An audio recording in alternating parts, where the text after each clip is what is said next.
ಎಸ್ಎಸ್ಟಿವಿಯಲ್ಲಿ ಜಾಹೀರಾತು ನೀಡಲು ಈ ನಂಬರಿಗೆ ಸಂಪರ್ಕಿಸಿ. ಹಲೋ ನಮಸ್ಕಾರ. ಎಸ್ಎಸ್ಟಿವಿಯ ವಿಶೇಷ ಕಾರ್ಯಕ್ರಮಕ್ಕೆ ಸ್ವಾಗತ. ನಾನು ರಚನಾ. ಇದೇ ಡಿಸೆಂಬರ್ 5ನೇ ತಾರೀಕು ಒಂದು ಸುಂದರ ಟೈಟಲ್ ಚಿತ್ರಲಹರಿ ಅಂತ ಹೇಳಿ ಇಟ್ಕೊಂಡು ಒಂದು ಸಿನಿಮಾ ಬರ್ತಾ ಇದೆ. ಇವತ್ತು ಆ ಸಿನಿಮಾದಲ್ಲಿ ಒಂದು ಪ್ರಮುಖ ಪಾತ್ರವನ್ನ ನಿರ್ವಹಿಸಿರುವಂತಹ ಸತೀಶ್ ಗೌಡ ಸರ್ ಹಾಗೂ ಕಲಾವಿದರಾಗಿರುವಂತಹ ಹರೀಶ್ ದಾಂಡೇಲಿ ಸರ್ ಇದ್ದಾರೆ. ಬನ್ನಿ ಅವರಿಬ್ರು ಕಾರ್ಯಕ್ರಮಕ್ಕೆ ಬರ್ಮಾಡ್ಕೋಣ. ಇಬ್ಬರಿಗೂ ಕೂಡ ಸ್ವಾಗತ ಸರ್. ನಮಸ್ಕಾರ ಸರ್, ಮೊದಲಿಗೆ ನೀವು ಹೇಳೋದಾದ್ರೆ ಚಿತ್ರಲಹರಿ ಸಿನಿಮಾದಲ್ಲಿ ಯಾವ ತರ ನಿಮ್ಮ ಪಾತ್ರ ಸಾಗುತ್ತೆ ಸರ್? ನನ್ನ ಪಾತ್ರ ಇದರಲ್ಲಿ ತುಂಬ ಪ್ರಮುಖವಾಗಿದೆ.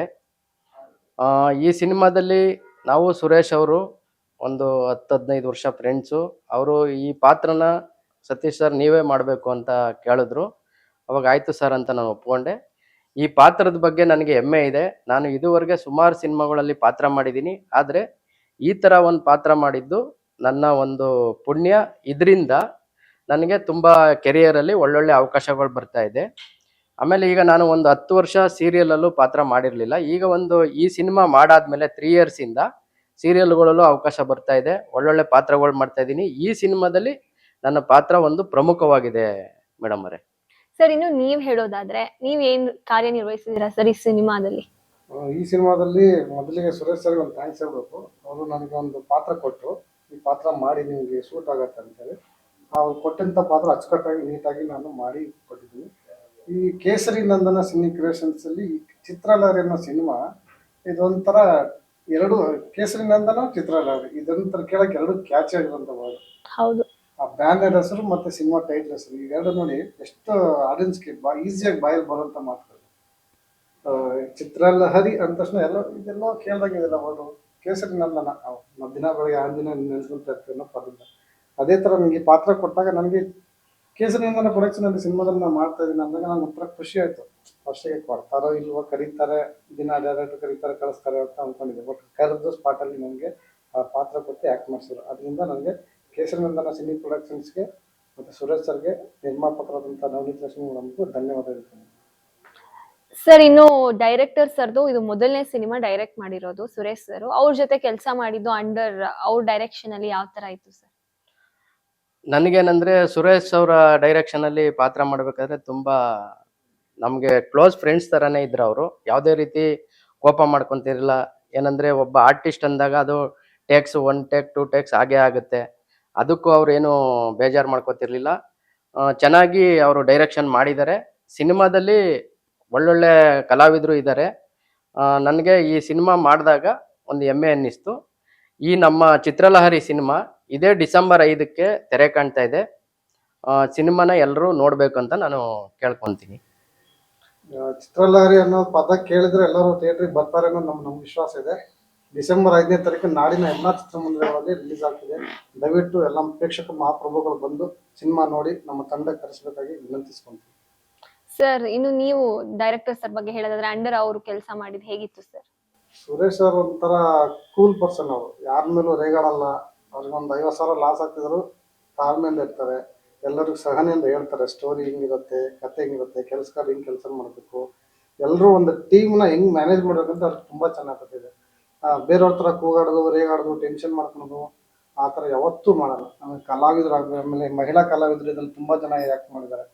ಯಾವುದೇ ಮಹಿಳಾ ಕಲಾವಿದ್ರ ಮೇಲೆ ಕೂಗಾಡೋದಾಗಲಿ, ಟೆಕ್ನಿಷಿಯನ್ಸ್ ಮೇಲೆ ಆಗಲಿ, ಕ್ಯಾಮ್ರಾಮನ್ ಆಗಲಿ ಯಾವತ್ತೂ ಅವ್ರು ಮಾಡಲ್ಲ. ಅವ್ರು ಒಂದು ಕತೆ ಹೇಳ್ತಾರೆ, ಆ ಪಾತ್ರ ಹಿಂಗಿರುತ್ತೆ, ಈ ಕೆಲಸ ಇಷ್ಟಿರುತ್ತೆ, ಇವತ್ತಿನ ಶೆಡ್ಯೂಲ್ ಹಿಂಗಿರುತ್ತೆ, ಇದನ್ನೆಲ್ಲ ಮಾಡಬೇಕು ಅಂತ ಫಸ್ಟ್ ಹೇಳುತ್ತೆ. ಕೂಲಾಗಿ ಮಾಡ್ತಾರೆ.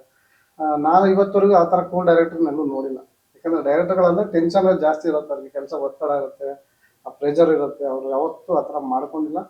ಸ್ವಂತ ನಿರ್ಮಾಣ ಸಂಸ್ಥೆ ಆದ್ರೂ ಅಷ್ಟೇ, ಬೇರೆ ನಿರ್ಮಾಣ ಸಂಸ್ಥೆಯಲ್ಲಿ ಮಾಡಿದ್ರು ಅಷ್ಟೇ, ಅವರಷ್ಟು ಕೂಲಾಗಿ ಕೆಲಸ ಮಾಡ್ತಾರೆ ಅನ್ನೋ ನಂಬಿಕೆ ನನಗಿದೆ. ಸರ್, ಇನ್ನು ನೀವು ನಿಮ್ಮ ಟೀಮ್ ಬಗ್ಗೆ ಹೇಳೋದಾದ್ರೆ ಚಿತ್ರಲಹರಿ ಸಿನಿಮಾದಲ್ಲಿ ನಟಿಸಿರುವಂತಹ ಕಲಾವಿದರ ಜೊತೆ ಕೆಲಸ ಮಾಡಿದ್ದು ಯಾವ ತರ ಇತ್ತು? ಅವರೆಲ್ಲ ಹೆಂಗೆ? ಎಲ್ಲರೂ ಒಳ್ಳೊಳ್ಳೆ ಕಲಾವಿದರೆ. ಆಮೇಲೆ ಈ ಸಿನಿಮಾಗೆ ನಾನು ನನ್ನ ಕೈಲಾದಂಥ ಸಪೋರ್ಟ್ ಅಂದರೆ ಹಣಕಾಸು ವ್ಯವಸ್ಥೆಯಲ್ಲ, ನಮ್ಮ ಫ್ರೆಂಡ್ ಸರ್ಕಲ್ ಏನಿತ್ತು ಆರ್ಟಿಸ್ಟ್ಗಳು ಅವ್ರನ್ನ ನಾನು ಒಂದು 7-8 ಜನಕ್ಕೆ ಅವಕಾಶ ಕೊಡ್ಬೇಕಾದ್ರೆ ಸುರೇಶ್ ಅವರು ಕೇಳಿದ್ರು ನನಗೆ, ಸರ್ ಈ ಪಾತ್ರ ಯಾರಿಗೆ ಹಾಕೋಣ, ಈ ಪಾತ್ರ ಯಾರಿಗೆ ಹಾಕೋಣ ಅಂದಾಗ ನನ್ನ ಸಜೆಷನ್ನು ತೊಗೊಂಡಿದ್ದಾರೆ. ಸುರೇಶು ನಾವು ಸ್ಕ್ರಿಪ್ಟು ಟೈಮಿಂದನೂ ಜೊತೆಯಲ್ಲಿ ವರ್ಕ್ ಮಾಡ್ದೋ. ಆಮೇಲೆ ಸಿನಿಮಾ ಶೂಟಿಂಗ್ ಸ್ಟಾರ್ಟ್ ಆಯಿತು. ಆ ಲೊಕೇಶನಿಂದ ಇರ್ಬೋದು, ಎಲ್ಲ ವರ್ಕಲ್ಲೂ ನಾನು ಇನ್ವಾಲ್ವ್ ಆಗಿದ್ದೆ. ಆಮೇಲೆ ನಮ್ಮ ಸೆಂದಿಲ್ ಅವರು ಕ್ಯಾಮ್ರಾಮನ್ನು ಅವರು ತುಂಬ ಚೆನ್ನಾಗಿ ವರ್ಕ್ ಮಾಡಿದ್ದಾರೆ. ಆಮೇಲೆ ದೀಪು ಅಸೋಸಿಯೇಟ್ ಆಗಿ ಮಾಡಿದ್ರು ಅವಾಗ, ಅವರು, ನಮ್ಮ ಧರ್ಮ, ಹರೀಶ್ ಅವರು, ಎಲ್ಲರೂ ಚೆನ್ನಾಗಿ ವರ್ಕ್ ಮಾಡಿದ್ದಾರೆ. ಆಮೇಲೆ ಕೆಲವು ಪಾತ್ರಗಳಿಗೆ ನಮ್ಮ ಇವರು ಕಿಲ್ಲರ್ ವೆಂಕಟೇಶ್ ಅವ್ರನ್ನೂ ನಾನೇ ರೆಫರ್ ಮಾಡಿದೆ. ಆ ಥರ ನಾನು ಯಾರು ಹೇಳಿದ್ರು ಅವರು ಬೇಡ ಅಂತ ಹೇಳಲಿಲ್ಲ. ಎಲ್ಲರನ್ನೂ ತಗೊಂಡು ಅಂದರೆ ನಮ್ಮ ಒಂದು ಏನು ಒಂದು ಕಮಿಟ್ಮೆಂಟ್ ಇತ್ತು ಆ ಇದರಲ್ಲಿ ವರ್ಕ್ ಮಾಡಿಸಿದ್ದೀವಿ ಎಲ್ಲರ ಕೈಲೂ. ಸಿನಿಮಾ ತುಂಬ ಅದ್ಭುತವಾಗಿ ಮೂಡಿ ಬಂದಿದೆ. ಈಗಾಗಲೇ ಟ್ರೀಸರು ಸಾಂಗು ಎಲ್ಲ ಬಿಡುಗಡೆ ಮಾಡಿದ್ದೀವಿ. ಜೊತೆಗೆ ಈ ಡಿಸೆಂಬರ್ 5ನೇ ತಾರೀಕು ಸಿನಿಮಾ ರಾಜ್ಯಾದ್ಯಂತ ತೆರೆ ಕಾಣ್ತಾ ಇದೆ. ಎಲ್ಲರೂ ಸಿನಿಮಾನ ಚಿತ್ರಮಂದಿರಕ್ಕೆ ಬಂದು ನೋಡಿ ಅಂತ ನಾನು ಕೇಳ್ಕೊತೀನಿ. ಸಿನಿಮಾ ತುಂಬಾ ಚೆನ್ನಾಗಿ ಬಂದಿದೆ ಮೇಡಮ್ ಅವರೇ. ಸರ್ ಇದು ನೀವು ಕಲಾವಿದರುಗಳ ಜೊತೆ ಎಲ್ಲ ಆಕ್ಟ್ ಮಾಡಿದೀರಾ? ಅಂದ್ರೆ ಅವ್ರ ಶೂಟಿಂಗ್ ಟೈಮಲ್ಲೂ ಕೂಡ ನೀವು ಇದ್ರಾ ಅಂತ? ಹೇಗಿತ್ತು ಸರ್? ಕಲಾವಿದ್ರೆಲ್ಲ ಯಾವ ತರ ಇದ್ರು? ಬೇಗ ಎಲ್ಲ ಆಕ್ಟ್ ಎಲ್ಲ ಮಾಡ್ತಿದ್ರ ಅಥವಾ ಯಾವ ತರ ಟೇಕ್ಸ್ ತಗೋತಿದ್ರ, ಹೇಗೆ? ಇಲ್ಲ, ಅದು ಕಲಾವಿದ್ರು ಅಂದ್ಮೇಲೆ ಟೇಕ್ಸ್ ತಗೊಳೋದು, ಅದು ಕ್ಯಾಮ್ರಾ ವರ್ಕ್ ಕೆಲವೊಂದು ಇದಾದಾಗ ಅವ್ರು ಟೇಕ್ಸ್ ತಗೊಂತಿರ್ತಾರೆ, ಮಾಡ್ತಿರ್ತಾರೆ. ಅದು ಕೂಲಾಗಿ ಮಾಡುವಂತ ಟೀಮ್. ಅವ್ರು ಏನೇ ಮಾಡ್ಬೇಕಾದ್ರು ಈ ತರ ಮಾಡಿ ಅಂತ ಹೇಳ್ಕೊಟ್ಟು, ಒಂದು ನೀಟಾಗಿ ಹೇಳ್ಕೊಟ್ಟು ಪ್ಲಾನ್ ಮಾಡಿ ಇಷ್ಟೇ ಜಾಗದಲ್ಲಿ ಹಿಂಗೆ ಮಾಡ್ಬೇಕು ಅನ್ನೋದು ಅಭಿನಯನ ಹೇಳ್ಕೊಟ್ಟು ಪಾತ್ರಗಳು ಮಾಡಿಸುವಂತ ನಿರ್ದೇಶಕರು ಕೆಪಾಸಿಟಿ ಅವರಲ್ಲಿ ಇತ್ತು. ಕಲಾವಿದರು ಎಲ್ಲರೂ ತುಂಬಾ ಸಪೋರ್ಟ್ ಮಾಡಿದ್ರು. ಹೇಳ್ಬೇಕಂದ್ರೆ ಟೀಮಲ್ಲಿ ಯಾರು ಸಿಟ್ಟು ಮಾಡ್ಕೊಂಡು ಕೆಲಸ ಮಾಡಿಲ್ಲ, ಎಲ್ಲ ಖುಷಿಯಿಂದ ಈ ಟೀಮಲ್ಲಿ ಕೆಲಸ ಮಾಡಿದ್ದಾರೆ. ಅದೇ ನಮ್ಗೊಂಥರ ಖುಷಿ. ಸರ್, ಕೊನೆಯದಾಗಿ ನಮ್ಮ ವೀಕ್ಷಕರಿಗೆ ನೀವು ಹೇಳೋದಾದ್ರೆ ಏನ್ ಹೇಳ್ತೀರಾ ಸಿನಿಮಾ ಬಗ್ಗೆ? ಸಿನಿಮಾ ಬಗ್ಗೆ ಹೇಳ್ಬೇಕಂದ್ರೆ ಸಿನಿಮಾ ತುಂಬಾ ಚೆನ್ನಾಗಿ ಮೂಡ್ ಬಂದಿದೆ. ಇದರಲ್ಲಿ ಎಲ್ಲಾ ಕಲಾವಿದರು ಚೆನ್ನಾಗಿ ಆಕ್ಟಿಂಗ್ ಮಾಡಿದ್ದಾರೆ. ಎಲ್ಲ ತಂತ್ರಜ್ಞರು ಈ ಸಿನಿಮಾದಲ್ಲಿ ಒಳ್ಳೊಳ್ಳೆ ಕೆಲಸ, ಅವ್ರವ್ರ ಕೆಲಸ ಏನಿತ್ತು ಅದನ್ನ ನೀಟಾಗಿ ಮಾಡಿದ್ದಾರೆ. ಚಿತ್ರಲಹರಿ ಸಿನಿಮಾ ಇದೇ ಡಿಸೆಂಬರ್ 5ನೇ ತಾರೀಕು ತೆರೆ ಕಾಣ್ತಾ ಇದೆ. ಸಿನಿಮಾನ ಎಲ್ಲರೂ ಚಿತ್ರಮಂದಿರಕ್ಕೆ ಬಂದು ನೋಡಿ ನಮ್ಮ ತಂಡನ ಆಶೀರ್ವದಿಸಿ. ಒಂದು ಚಿತ್ರತಂಡಕ್ಕೆ ನಿರ್ಮಾಪಕರಾದ ನವನೀತ ಲಕ್ಷ್ಮಿ ಅವ್ರಿಗೆ, ಡೈರೆಕ್ಟ್ರು ಸುರೇಶ್ ಅವ್ರಿಗೆ ಒಳ್ಳೇದಾಗ್ಲಿ. ಅವ್ರಿಗೆ ಹಣಕಾಸು ತುಂಬ ಚೆನ್ನಾಗಿ ಬಂದು ಇನ್ನೂ 10 ಸಿನಿಮಾ ಮಾಡುವಂಥ ಅವ್ರಿಗೆ ಒಂದು ಧೈರ್ಯನ ಕೊಡ್ಲಿ ನಮ್ಮ ಕನ್ನಡ ಜನತೆ. ಸಿನಿಮಾನ ಬಂದು ನೋಡಿ ನಮ್ಮ ತಂಡನ ಅರಸಿ ಅಂತ ನಾನು ಕೇಳ್ಕೊತೀನಿ. ಥ್ಯಾಂಕ್ ಯು ಸರ್, ಇಬ್ರಿಗೂ ಕೂಡ ಇಷ್ಟೊತ್ತು ಕೂತು ನಿಮ್ಮ ಸಿನಿಮಾ ಬಗ್ಗೆ ತುಂಬಾ ಮಾಹಿತಿ ಕೊಟ್ಟಿದ್ರೆ. ಇಬ್ರಿಗೂ ಧನ್ಯವಾದಗಳು. ಆಲ್ ದ ಬೆಸ್ಟ್ ನಿಮ್ ಸಿನಿಮಾಗೆ. ನಮಸ್ಕಾರ.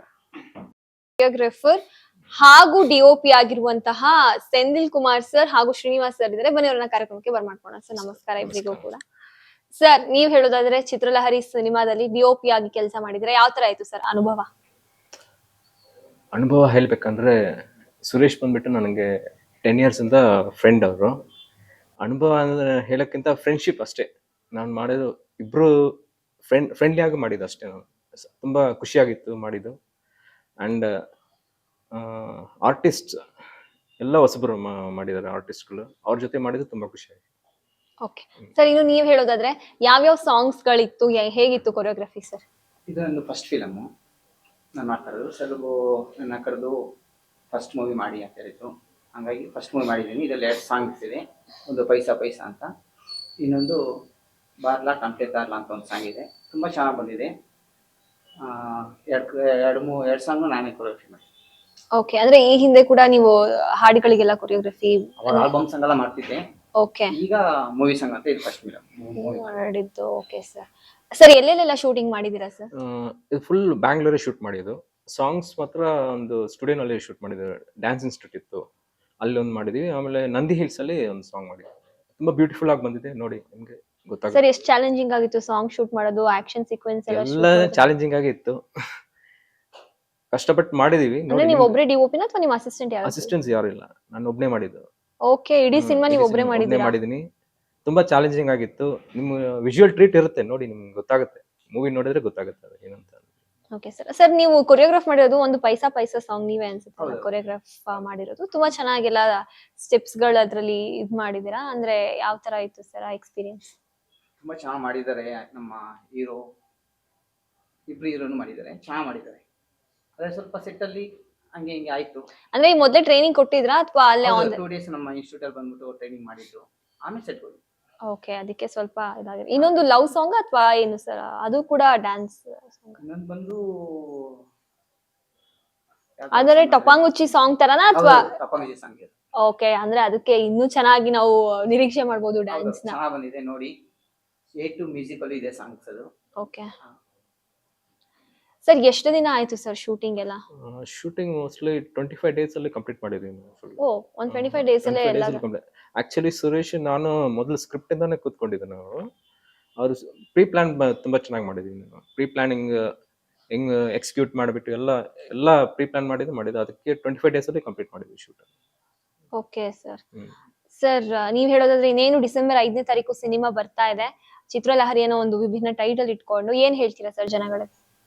ಮೂವಿ ಚೆನ್ನಾಗಿದೆ, ನಾನು ಕೊರಿಯೋಗ್ರಫಿ ಚೆನ್ನಾಗಿ ಮಾಡಿದ್ದೀನಿ ಅನ್ಕೊಂಡಿದ್ದೀನಿ. ಬಂದು ನೋಡಿದ್ರೆ ಗೊತ್ತಾಗುತ್ತೆ. ಕರಿಬೇಕು ನೀವು, ಬನ್ನಿ ನೋಡಿ ಅಂತ. ಬನ್ನಿ, ಎಲ್ಲರೂ ಬಂದು ನೋಡಿ, ಕನ್ನಡ ಜನತೆ ಎಲ್ಲರೂ ಬಂದು ನೋಡಿ ನಮ್ಮನ್ನ ಆಶೀರ್ವಾದ ಮಾಡಿ ಅಂತ ಕೇಳ್ಕೊಂಡು. ಸರ್ ಇನ್ನು ನೀವ್ ಹೇಳೋದಾದ್ರೆ ಇನ್ನೇನ್ ಸಿನಿಮಾ ಬಿಡುಗಡೆ ಆಗ್ತಿದೆ, ನಿಮ್ ಸಿನಿಮಾದಲ್ಲಿ ಏನೆಲ್ಲ ಎಲಿಮೆಂಟ್ಸ್ ಇದೆ ಅಂತ ಹೇಳೋದಾದ್ರೆ ಏನ್ ಹೇಳ್ತೀರಾ ಸರ್? ಸಿನಿಮಾಟೋಗ್ರಫಿ ವೈಸ್ ನೋಡಿದ್ರೆ ಒಂದು ವಿಜುವಲ್ ಟ್ರೀಟ್ ಇರುತ್ತೆ ನಿಮ್ಗೆ. ಆಮೇಲೆ ಸ್ಟೋರಿ ವೈಸ್ ತುಂಬಾ ಡಿಫ್ರೆಂಟ್ ಆಗಿದೆ story.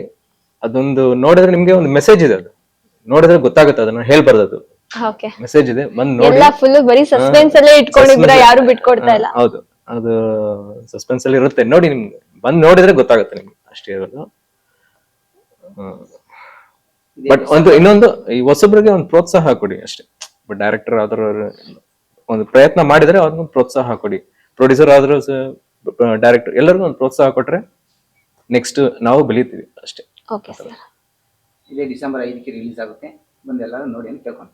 Thank you so much sir, all the best ಇಬ್ರಿಗೂ ಕೂಡ. Thank you. ಸಿನಿಮಾ ಇನ್ನೇನ್ ಬಿಡುಗಡೆ ಆಗ್ತಿದೆ. Thank you so much sir ನಮ್ಮ ಜೊತೆ. Thank you. SSTV ಸಿನಿಮಾ ಜಗತ್ತಿನ ಕ್ಷಣ ಕ್ಷಣದ ಸುದ್ದಿಯೊಂದಿಗೆ.